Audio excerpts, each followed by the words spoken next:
right. Hey. So let's do the 225. All right, so we're live, man. Let's go. How you been what today? are we putting on, the blue ones? Huh? The blue ones? Well, let's see. We gotta do math, man. This is the hard part. If this is a regular This is bar, we're gonna 45. put 2 on each side. 2 of the blue ones on each side would be 225. 90 and 90. Oh, you guys can see that I don't know math. I went to school for psychology, man. That's I hear 90. that. Wait, 90.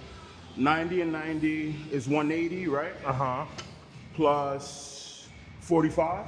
180 plus 45. That's 205. That's 205. Yeah. Right?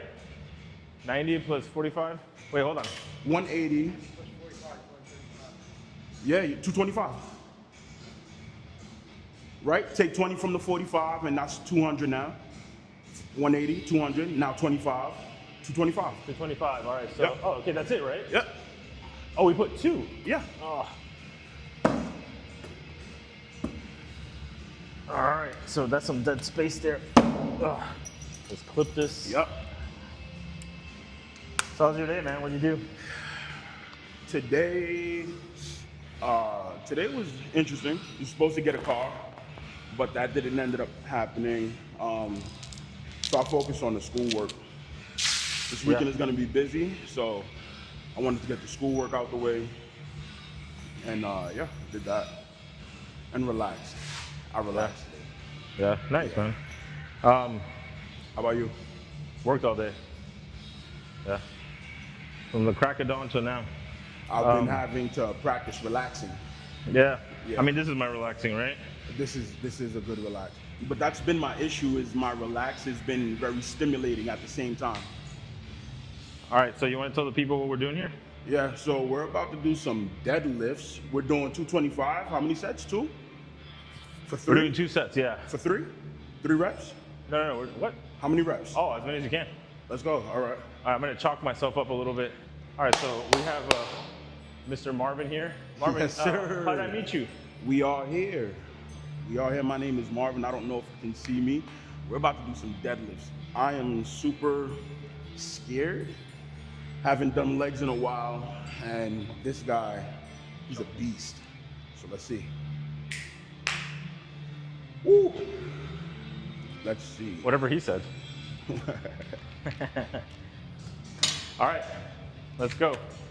So the reason we wanted to mic up is because we're starting to recognize that in our field we talk in an office, right? Right. So we stick to an office, and one of the things that I told you is that I kind of want to bring mental health here, right? To the gym. To the gym, like inside the gym, right? So this is a time that, obviously women come here too, so women can do it as well. Right. But as men, the barbershop in here, I think, is one of the spaces we can chat. Absolutely. Absolutely. So here we are. You guys are gonna hear me complain a little bit here. And whatever that means. If some tears come out because the weight is too heavy, the proverbial weights or the literal ones, let it go. Let's go. Come on.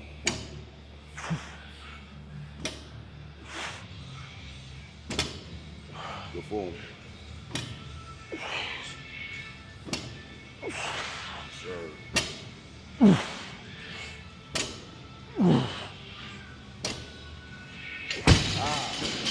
All right, I did 10. All right, the release of You hitting it, Mikey? Yes, sir. so this is Michael, my brother-in-law, also known, Michael's up. AKA Mikey. Whatever you want, whatever you can. Woo. So yeah, man.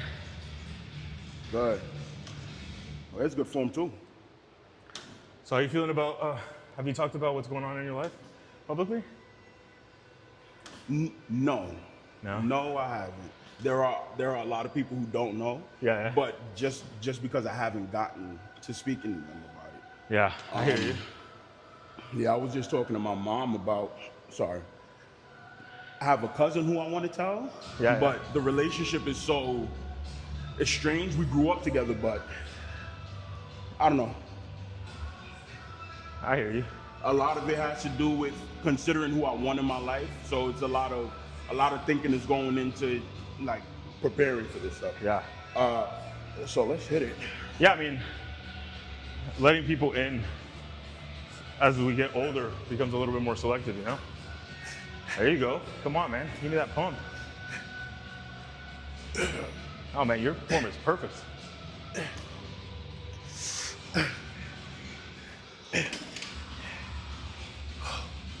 go. Ooh. All right. I'm gonna go with the same instead of reducing. Yeah, man. Tell me about your perspective on fatherhood, man. Well, what are your views? Oh. Serenade me while I lift all this weight. My views on fatherhood. I think it's complicated because I had a lot of judgments from my dad while he wasn't there, things like that. But you get older, right? And you become a man and life happens and you have to make decisions. So I think being a father, to me, is making sure that when you make your decisions, you're putting like your family at the forefront of that decision. Because I think it's very easy to fall down that slippery road of doing whatever you want to do. You know what I mean? Yeah. Oh goodness, it's my turn again. So like I told you the other day, I wonder if anybody ever asked my dad, hey, why don't you go home to see your son, or how is Magic doing, or like asking him questions to get him to be curious about me. I wonder if it happened, and that's what I do to my brothers and my friends. I always ask them about their kids. Thankfully, they're good fathers, right? Yeah. But until you ask somebody something, you never know if they've pondered it. So yeah, I hear you. Yeah. So for those who don't know, your nickname is Magic. Yes, sir. Right? Everybody call Childhood. it Magic? Childhood. All right. You know any magic tricks? I do not. No. Trying to make this weight disappear. Nice, man.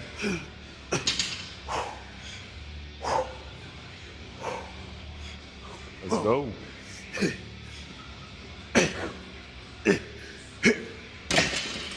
Yeah, man. Fatherhood for me has ebbed and flowed. You know. Yeah.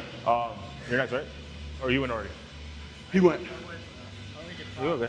You gonna go again? Ooh. Yeah, man. Fatherhood. The idea of fatherhood has ebbed and flowed for me. Yeah. Right. Starting to recognize that being at home all the time, which is my concept before, is not necessarily the thing that's needed all the time, right? Part of, at least in the dynamic that I have in my relationship, every relationship is different, but the dynamic that I have in my relationship, you know, I go get the bread and Jess takes care of the home a lot, right? Although Jess, you know, works as well in her projects and everything, and we're doing this together, right? But yeah, man, I've been processing a lot lately. You know, my daughter gets pretty emotional when I go to work. You know, and she, you know, a big thing, and it breaks my heart, right? At least at the beginning, it broke my heart, right? Like she'll like, oh, dad, don't leave, you know, and like, I need you. That part, like those words, it's like, it hurt. I break down. Yeah, man. Like the first time I cried. First time I cried because like, because you're human. You know, that's a strong vocabulary for me. Like, I need you. You know, and holding that space for Ellie has been like gradually like helping her understand that me leaving and stepping out of the house is also for her. Right. Like, it's not just, oh, I'm leaving to go mess around and go to bars stuff like, because that's what I do. Right. So lately I've been telling her, like, I hear you, baby. I haven't left you, but you also need me to go out, right? Like, you need me to be able to go work and come back, right? And trying to instill that concept to her, like, me leaving is also part of me loving her, right? And it's interesting because, like, I grew up with my dad was a hard worker, and he would go out, and he would come back home, and I would be asleep. You know, one of the things that I remember, man, from my childhood, and I don't know why I did this, and I think a lot of kids do this. my dad would come at like 11 or 12 p.m., I'm assuming, because I was already in bed.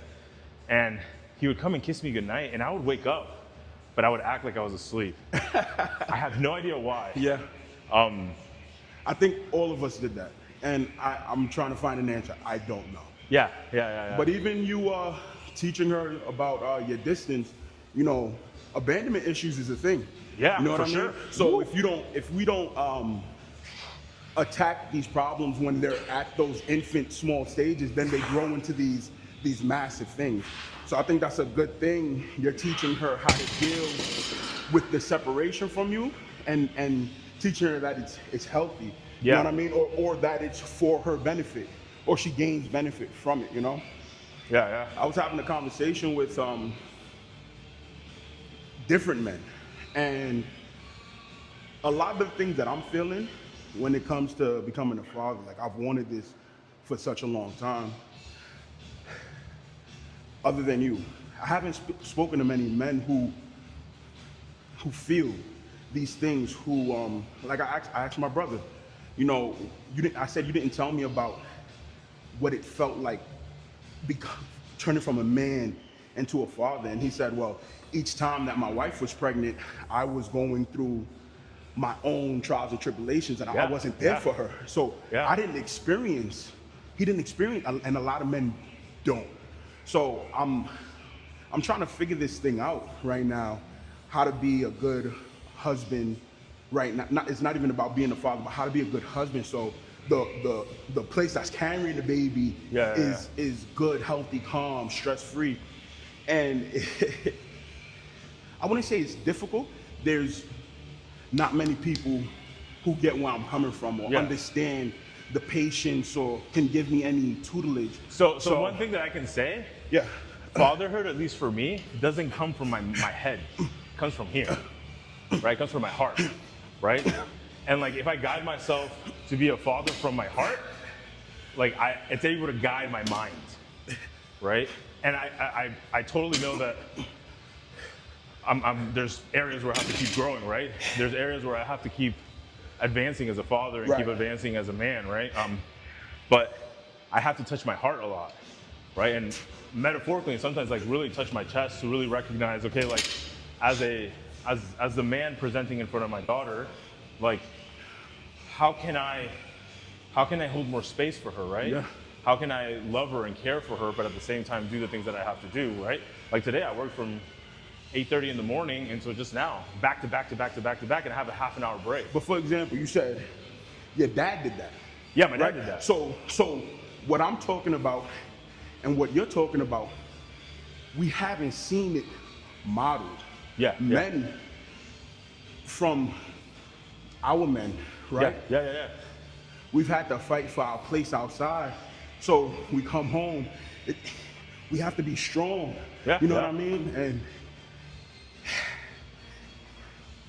if we don't have like space like this where we could be weak, because I get emotional when I lift, right? It's heavy. Yeah, me too. Just like life, you know? Yeah. So if we don't have this or brotherhood where we could talk to people and feel this, I'm afraid that the past just repeats and our fathers, the anger, all that stuff, it just happens again. Yeah. So these conversations, we need each other. As difficult as they are. That is the main issue, and like I say this to all men that I work with, they're like, man, time after time after time, I hear it in my office, like, dude, I'm so lonely, man. Like, and it's not like I'm lonely, I miss like having fun. It's like I'm like deeply disconnected with the rest of society, right? Like, I'm not connected with other men, right? And there's a difference when we hold space. Like I've come to the gym with Mikey, we've gone to the range to shoot, and like afterwards, like, man, that was cool. Like that was dope, right? Yeah. And me and him can clash sometimes because we bump heads, because like anybody else. Yes. But those moments that we were able to bond as a man, like it's different, man. It's different. And I tell everybody, like, the cure to a lot of the issues that I see in men in the United States, I'll speak just for the United States, is we have to talk to each other. Yeah. Right? We don't always have to compete. But we don't know how. We don't know. We're learning. A lot of the words that you can put to things, or that I'm learning now how to put to things, when we bring these topics up to some of the men we're talking about, sometimes it's the first time they're ever even getting a grasp on the concept. So what we're met with, I don't think it's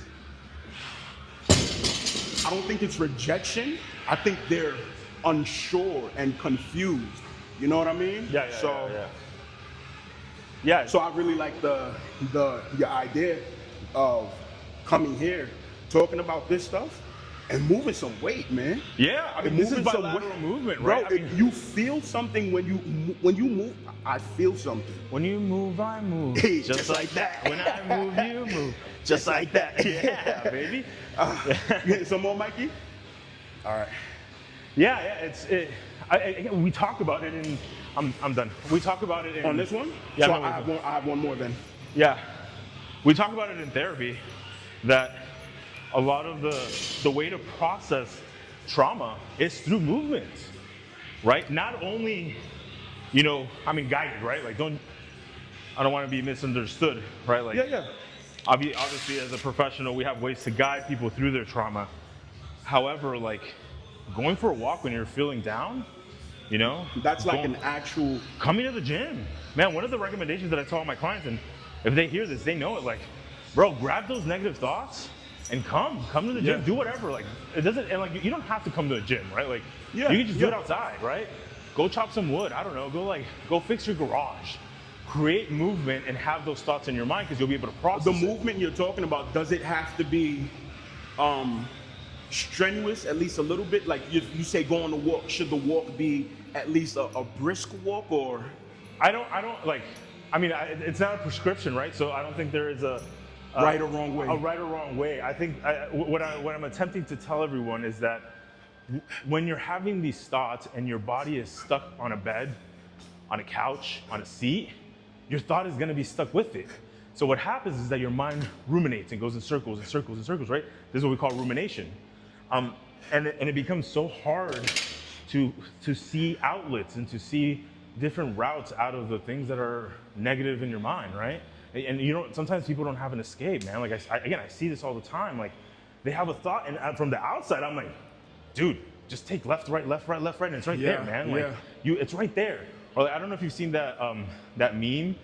I don't know if it's a meme or a GIF or GIF or whatever, where like they're mining, and he's like, he stops, but the gold is right there. Yes. Right? Yeah. That, like, I feel like that is, keep mining and you'll get to the gold, and that's movement. Yeah. Right? So what we do in EMDR, which I'm just being trained on, it's not like I know I'm an expert in it by any means. My wife, she actually did EMDR and it was super beneficial. That's all for her, bilateral bro. movement. It's all Super bilateral movement, beneficial. right? Again, it's very specific. There's That's a what protocol.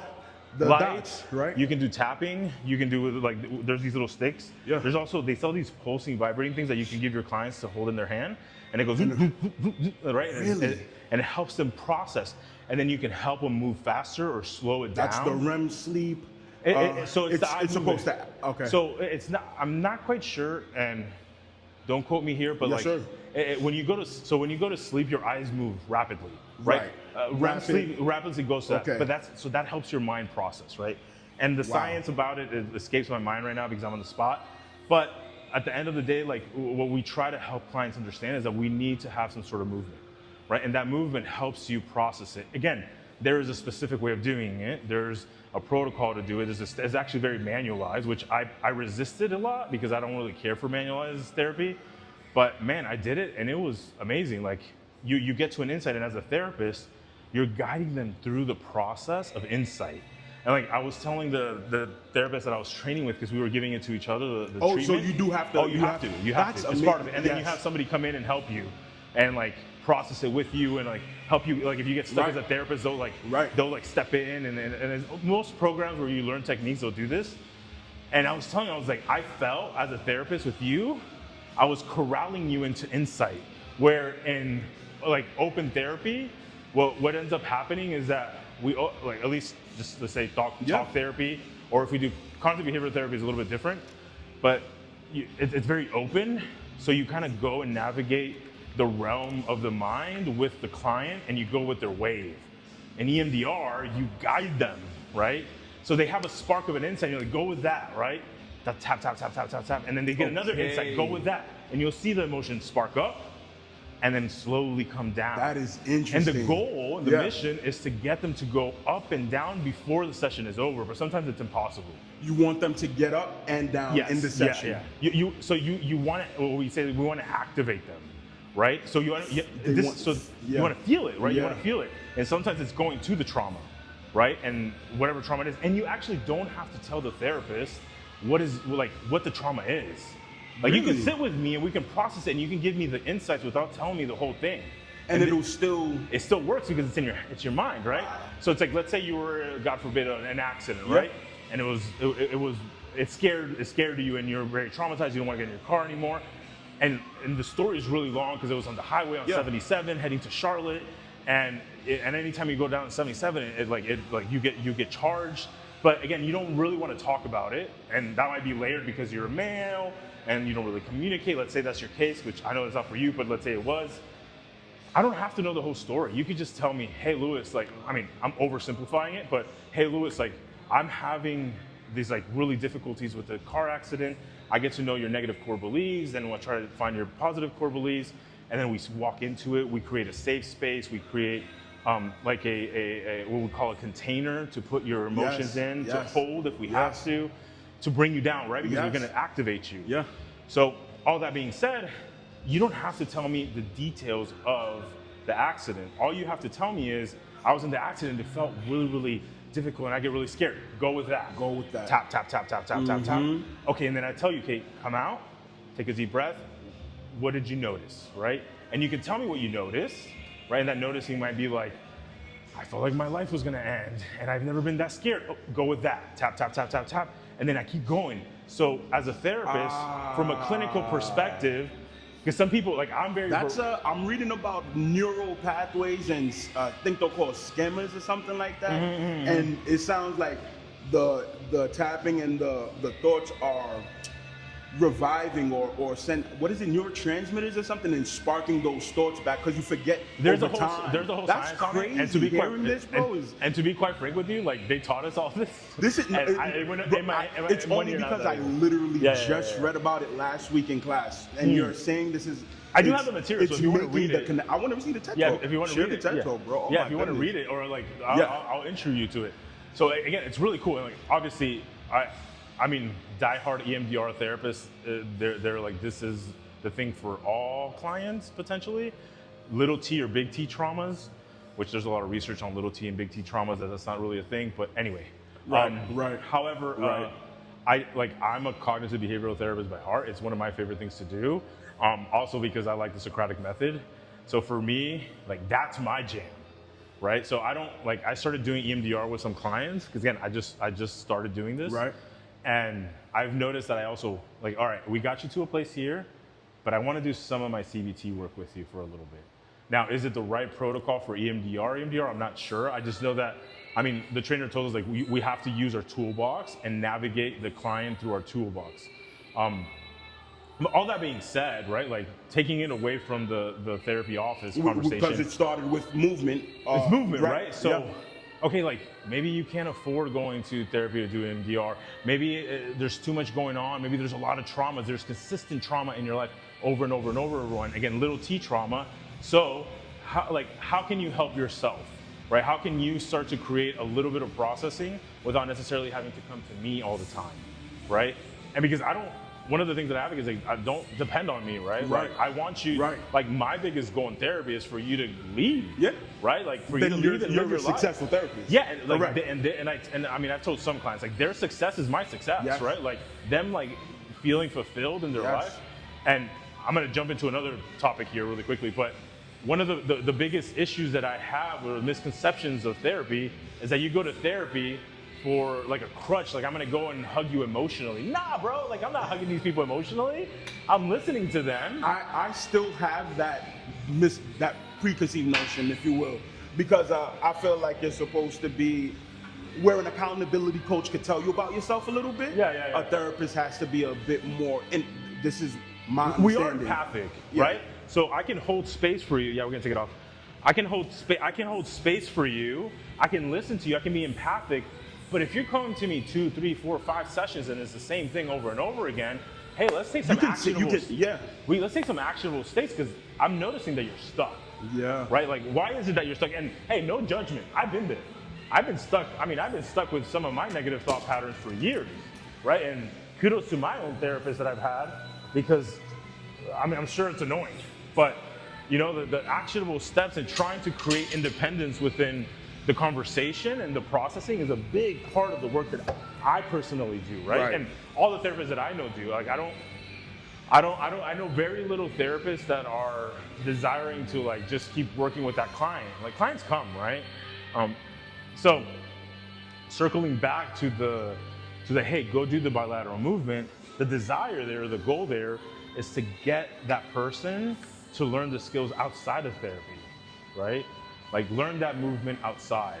That way, you can help yourself process. If something traumatic happens to you, again, God forbid, like you're in an accident, like, don't just stay still and talk about it, right? If you feel safe and secure talking to people, because that does a lot to your processing, right? Yeah. You can talk to a friend, right?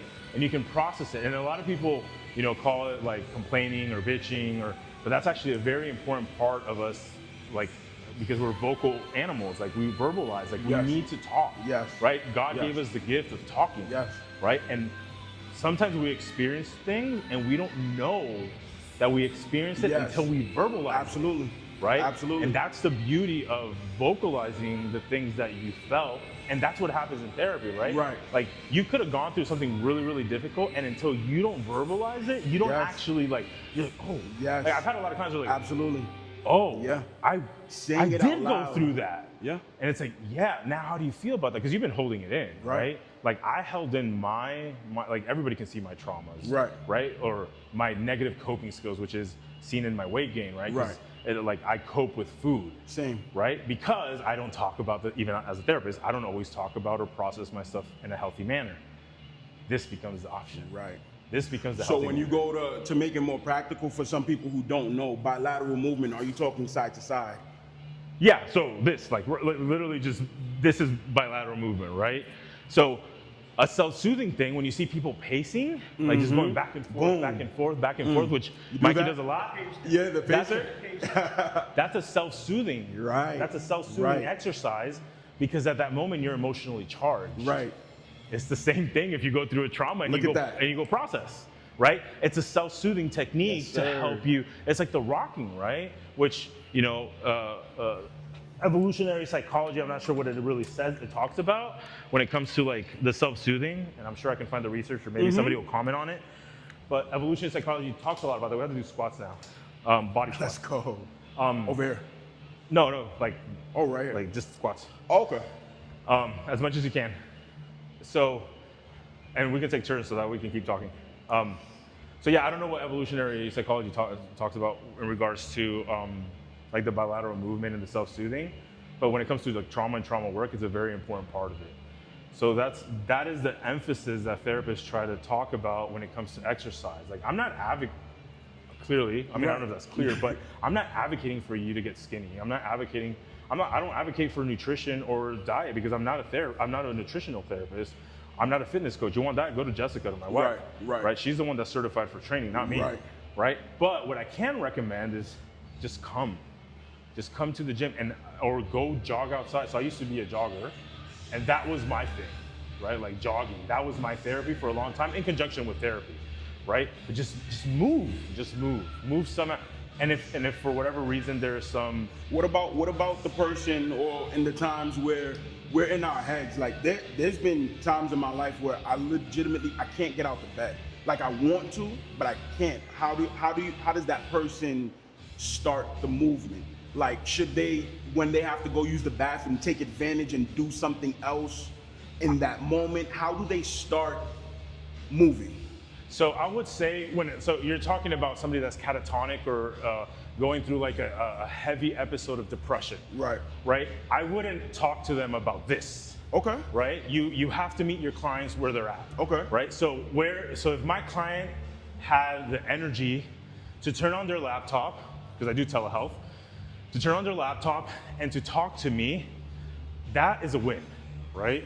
because this catatonic individual or this like highly depressed person that is unable to move got to a place of being able to do one thing, right? So with that's what I'm talking about, right? Like I will lean on more cognitive work, incremental change, right? Start slowly, really slowly, right?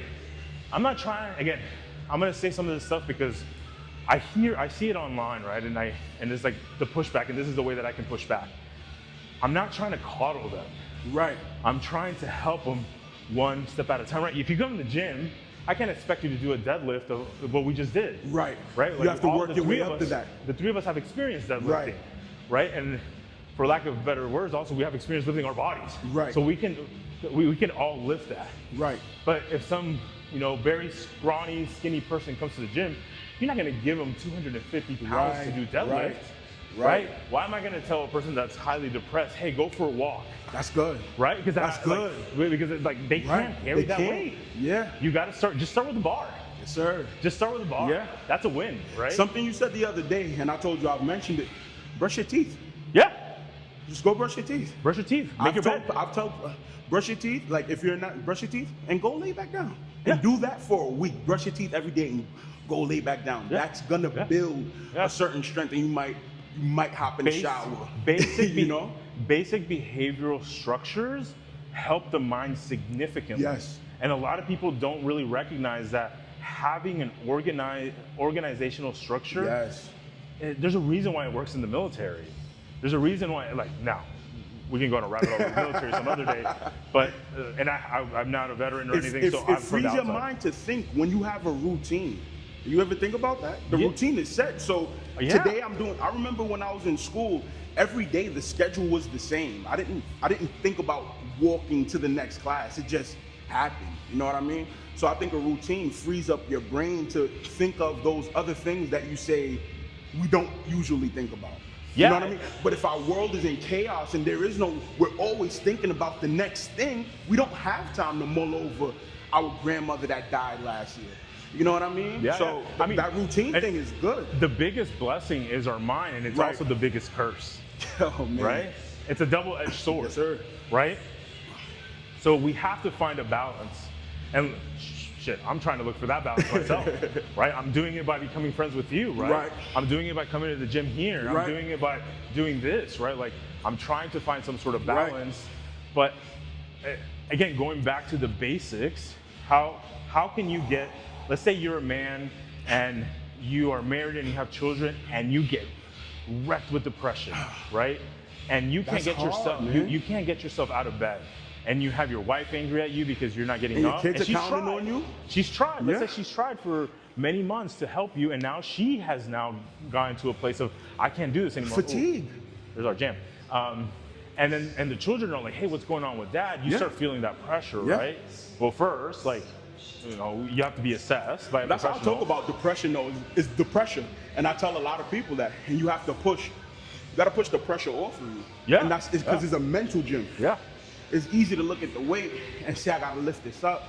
Sometimes the depression, the pressure, we don't know that it's something we can actually lift. But like you said, sometimes the pressure that is on us is 315, and we've never been in the gym before. Yeah. You know what I mean? And that's why we need a people therapist. expecting you to lift that shit. And you're like, I've literally never done this before. Nobody showed me how to be a man. Yeah. I don't know what I'm doing. Yeah. You know what I mean? Yeah. So, that's the hard part. Yeah. So like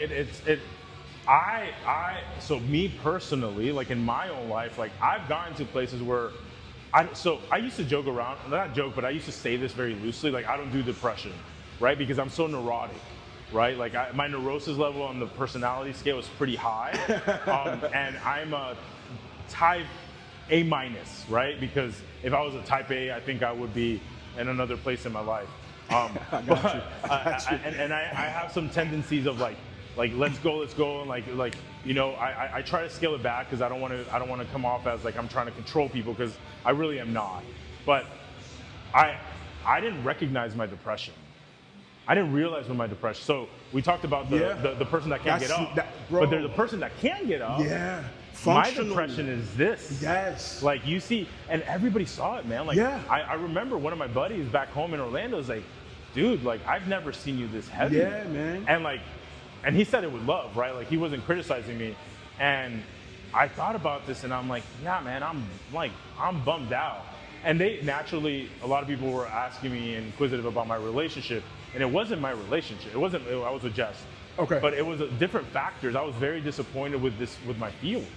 I was very disappointed with certain circumstances that didn't go the way that I had an illusion of. But I kept moving. I never stopped moving. Yeah. That sometimes is one of the hardest depressions to get out of. Absolutely. Because you can't tell. You've been lying to yourself the whole Yeah, time. 100%. Completely delusional, right? And most people can see it, but you can't, right? Bro, it's like one day I wake up and I'm 150 pounds heavier, but that didn't happen overnight. It's you wake up and there's a circumstance that you were not okay with, but you didn't do anything about it day after day after day after day. And then there's a forgiveness piece there, right? Because before you move on and have a healthy relationship with somebody, if they've done wrong, you got to forgive them. And that was the hard part for me. Having to forgive myself. I understood forgiving other people. I didn't grasp the concept that I was hurting me. You're talking about internal yeah. part. Yeah, and I had to forgive myself so I could start rebuilding and pay attention to, oh snap, when you're emotional, you eat. You know what I mean? Yeah. To be able to be the person watching me mess up, or you know what I mean? It's hard. And try to It's hard, man. It's hard. It's hard. A big issue is that I want him to see you. Yeah. A big issue is that you don't really know where you're at times, and it can feel like you're floating, right? So I found myself. Now, I do want to say this out loud, and I said it to you the other day, and I want this on record. Like, a lot of the work that I've done has been assisted with medication, right? So I am on tirzepatide, which has helped me significantly, and I am on testosterone, right? And the testosterone was due to my really low levels of testosterone. Right. And I also don't want any more kids. I'm done having kids. I have Luke on the way. So I'm like, this is an endeavor that I can get. Because the risks and all the risk and everything. Yeah. I just wasn't. I was okay with it, and I was okay with engaging with it because the benefits outweigh the costs. Right. And so a lot of what people have seen, and there is an assistance, right? But I've been putting in the work as well. Absolutely. Right? All that being said, there was moments in my life before the medication that I had no clue why I was opening the refrigerator, why I was opening the pantry. I was literally eating, and I'm like, I'm not hungry, but fuck it, right? And I would keep eating.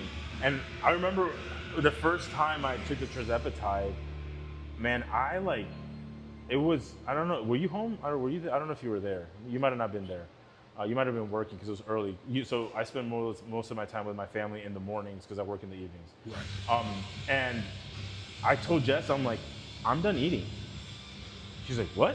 So Jess is used to, my wife is used to like Lewis keeps eating, right? Yeah. And not only does he eat his meal, sometimes he eats my leftovers. Yeah. And I just started crying. I was like, I can't believe that I would fit. Like, I legitimately felt full. Yeah. And I had eaten. Like, it's not that I didn't eat.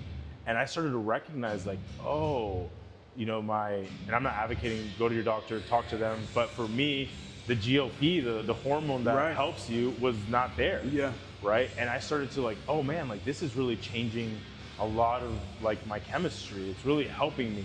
And I started noticing that, oh, maybe I have been stuck. Right? Maybe there has been things going on. Yeah. Right? And then it's like removing the bad habit sometimes gives you the awareness of what's going on. It creates room. It creates room. Going back to you talking about a routine, and a routine creates room for you to think. You are taking the tirzepatide, it allowed you to see what you were doing, and you could, it creates room for a better habit. Yeah, it changed. And alongside of that, I had this addition, and I have a help me. Like he's in shape. He's an ex-Marine, and he started like, man, come on, you got this. And he's the one that brought me to this gym. Awesome. And he's the one that put me in contact with like the professional that can get me the tirzepatide and everything. And it was great, man. Like it really helped me move the needle, right? It helped me move to the place of like, oh, this is the thing that's been missing. And he knew that. being an ex-Marine, he knew that like part of the work that you have to do to process is this, like movement, right? Yeah. And it's been since what, April that I started, right? And then he started joining me. Let's go. And now you're joining us. Yeah. Yeah, you started like a month after me. Yeah, because he like, you noticed it, right? You're like, whoa, what's going on with you? Really? Yeah. Awesome. Yeah, I started When like, I started taking this apart, Yeah. I noticed that I'm more focused on shit, and that It makes you more focused on working out? Yes. Or just or It just- everything? just overall, like, just generally, like, I feel like I can accomplish it. Okay. And I was just like sitting in my room, like he mentioned, if you're not sitting, if you're not doing something, Yeah. dude, your mind just goes to a Yeah. dark Do you place. deal with like stuff like that often? Yeah. Well, that's what happens when I sit in my room. I Yeah. just go to a dark place, and then, like, I want to be successful in life. Yeah. So you're basically get trapped into that cycle. Yeah. And then once you're not doing nothing, you go to that dark That's dark right. place. So that's man. what I think when Louis, we were talking about putting something back in that spot, like you remove a habit, right? And then we fill it up. So like when you come out your room, it's kind of like, or me, when I stopped eating, right? I stopped eating bad. But now I'm fasting like all the time, not because I want to, but because I don't. You're just not hungry. You don't crave anything anymore. And I don't know what to eat. I don't know what's the right thing to eat. So That's it's just the like, issue I have. yeah. So it's like I feel like if I go back to the room, I'm gonna eat the bad stuff. You know what I mean? So that's where I'm at, and I'm trying to work through that stuff right now. See, my issue with eating is that it was too convenient for me to just go, all right, I'll eat something, and then I could just sit down and Just relax chill. in my room. Yeah. And then I would just literally play video games for 5-6 hours, and I'm like, all right, try to fall asleep. I didn't do anything for like that time period when I'm off work. But granted, I'm actually a pipe fitter for like HVAC. Yeah. Like I do, my mentality is okay. That's enough for me, but Yeah, it's yeah. not. So it's like, not. but it's like, you know, when we go and we work for the company, but Yeah. then what do you do for yourself? Like we're putting their kids through college, we're making sure their vacation and stuff is paid for. When you're off on the weekends, when it's up to you, and you get to do whatever you want with your time, what are we doing? Yeah. You know what I'm saying? So I think that's why I come in here. I'm glad that you're here and working out now. You know, I'm here. We're filling in the space. Honestly, if it wasn't for Lewis, I would constantly be in that depressive pattern. Let's go. Shout out to Louis. That's real. Let's go. You know? yeah, I mean, That's like, not because he's playing right here. If he didn't guide me, honestly, I probably don't think I would be here. Yeah. Want to speak on that? You know? I have like really no I wanna guidance thank all my because I family. moved here with them. Yeah. But, yeah, you know, no, I mean, I think I would just be constantly in that depressive circle. And I won't do anything with my life, blame everybody else, and I'll go nowhere. That's the way I look at it, you know? So what have you been doing recently, like besides the gym? What else have you been doing to help Well, you? right now I'm studying to try to better my job. And Okay. I'm trying like to, level, like go up in yeah, I'm ranks and trying to stuff? get certifications and Let's stuff go. like that. Awesome. So Awesome. I literally took the test for EPA test, so Yeah. I can legally work on anything that has like refrigerant. Did you pass? I don't know. I gotta wait for the results. Let's go. All right. So I took that test, and then now I gotta wait for that. Then I have another company that told me how to do everything, but that my job doesn't want people to grow. But another company told me what I needed, so I'm Yeah. trying to go there. Let's go. 'Cause they're guiding me to the right direction, but I'm not trying to talk bad of my company that I work for Yeah. now, but But you still have to make like the right decisions for you and your family, Yeah. or what you want for your future. yeah. Yeah, I think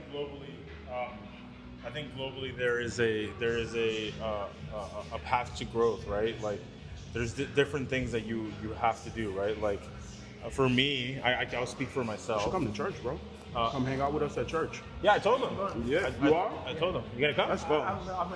Yeah. Let's go. I need to start meeting people. Let's go. Yeah, I would love to have you. You're a good spirit. Yeah, He's been talking about you. I've been to the gym with you twice already. Yeah, and I'm excited 3 times. I'm excited to meet you today, and you're a good vibe. I would love for you to be there, bro, for sure. Yeah, like what like that. So talking about faith, like that was one of the missing pieces for me, and I've been trying to look for it in different ways. Yeah. And I said this to Jess, and I'm looking down because it helps me process. Yes. Like I needed to create a more intimate relationship. Not that my wife's relationship is not intimate. That's a relationship with another human, right? Yeah. Like with a human that I would die for and I love, Right. and Right. I am creating a family. Shout out to the wives. Yeah, she's my homie. But I needed to create a healthier relationship within, a deeper one, right? Yes.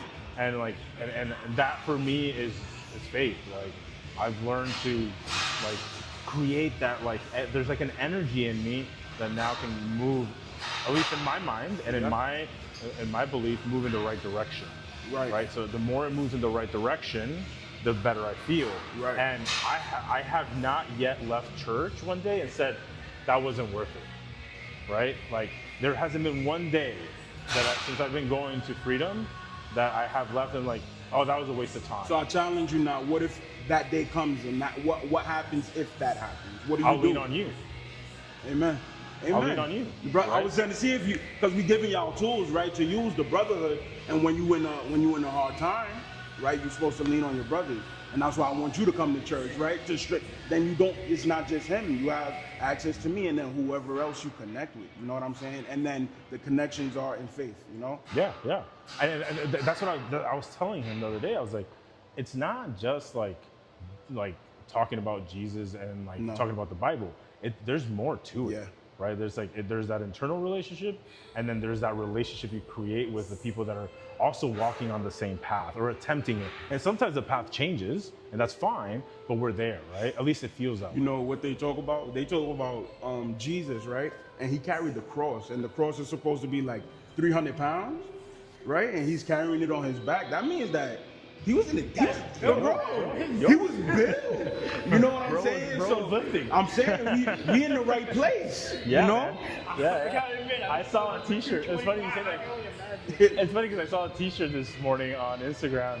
It says, "My Jesus works out," and he has a cross and he's deadlifting the cross. And I was like, "Oh man, that's dope." Oh my gosh! But seriously, That's dope. I was thinking about that. I think 2 days ago. I'm like, he must have been like pretty jacked. Yeah. If he's carrying that thing and like, I don't know how. I think real talk, if I'm not mistaken, the concept is that faith moves mountains, right? I think that is why they talk about how heavy it is, right?